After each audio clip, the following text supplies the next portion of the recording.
ఉన్నప్పుడు నీ సొత్తే.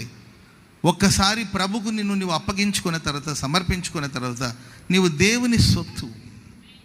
ఇదిగో నీవు నాకు దేహాన్ని అమర్చావు, నీ చిత్తాన్ని జరిగించడానికి కొరకు నేను వచ్చి ఉన్నాను.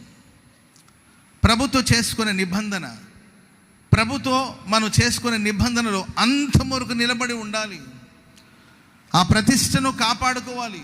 సియోన్లో శేషించిన వారు, సియోన్లో కొంతమంది ఉన్నారు, ప్రతిష్టలో కొంతమంది ఉన్నారు. ఈ అంత్య దినాల్లో ప్రతిష్టను కోల్పోయి, పరిశుద్ధతను కోల్పోయి, దైవభక్తిని కోల్పోయి, యెరూషలేములో సహవాసులో నిలబడలేని పరిస్థితిలో, అటు ఇటు చెదిరిపోయిన స్థితిలో చాలామంది ఉన్నారు. అయితే ఎవరైతే ఆ ప్రతిష్టలో నిలబడి ఉంటారో, ఎవరైతే సంఘంలో నిలబడి ఉంటారో, యెరూషలేములో ఆ సమాధానంలో ఎవరైతే నిలబడి ఉంటారో, జీవం పొందడానికి కోసం దాఖలైన వారు యెరూషలేములో దాఖలు